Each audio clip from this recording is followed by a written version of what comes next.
स्वात्माभिमुख संवित्ति लक्षणं श्रुतचक्षुषा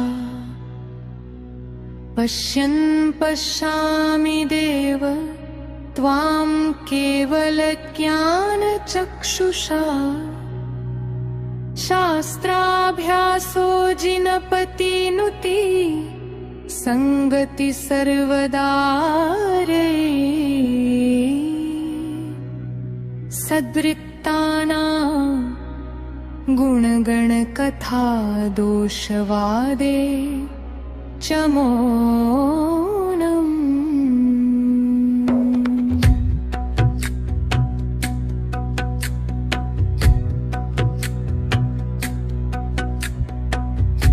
सर्वस्यापि त्रियहितवचो भावना चात्मतत्त्वे सम्पद्यन्तां मम भवभवे यावदेते पवर्ध जैनमार्ग रुचिरन्यमार्ग निर्वेगता जिनगुणस्तुतामति निष्कलङ्क विमलोक्तिभावना सम्भवन्तु मम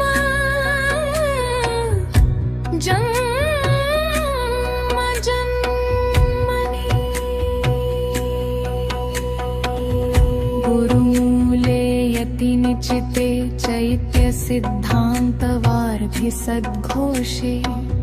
मम भवतु जन्म जन्मनि सन्न्यसन समन्वितं मरणं जन्म जन्म कृतं पापं जन्मकोटि समार्जितं जन्म मृत्यु जरामूलं हन्यते जिनवन्दनात् आबल्याजिन देव देव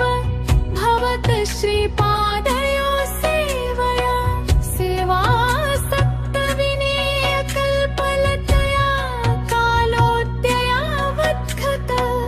त्वां तस्या फलमर्थये तदधुना त्राणप्रयाणक्षणे त्वन्नाम प्रतिबद्धवर्णपठने कंठोस्त्वकुण्ठो मम तव पादौ मम हृदयं तव पदद्वये लीनं तिष्ठतु जिनेन्द्र तावत् यावन्निर्वाणसम्प्राप्ते ते कापि समर्थेयं जिन भक्तिर्दुर्गतिं निवारयितुं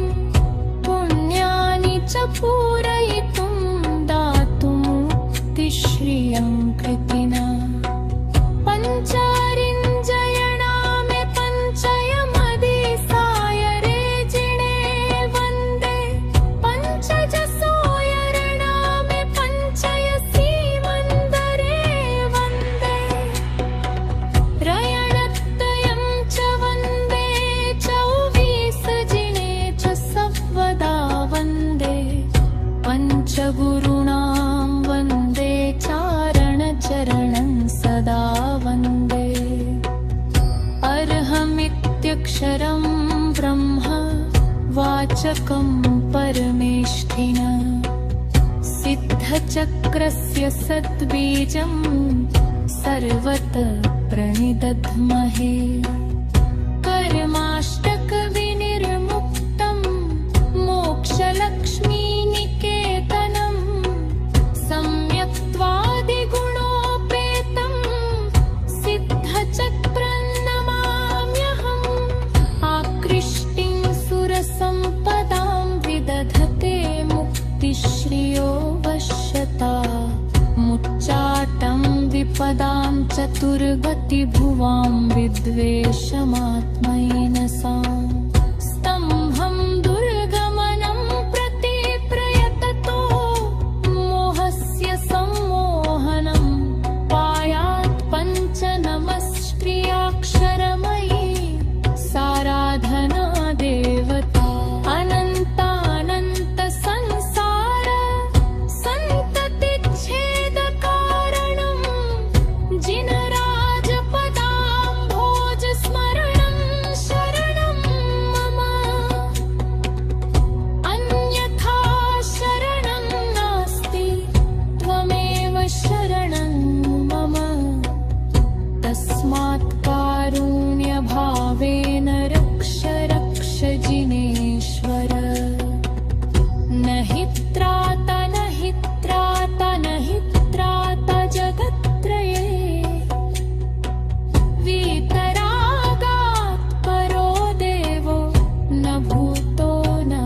भविष्यति। जिने भक्तिर्जिने भक्तिर्जिने भक्तिर्दिने दिने सदा मेस्तु सदा मेस्तु सदा मेस्तु भवे भवे। याचेऽहं जन तव चरणारविन्दयोर्भक्ते। याचेऽहं पुनरपि तामेव विघ्नौघा प्रलयं यान्ति शाकिनी भूतपन्नगा। विशन्निर्विशतां याति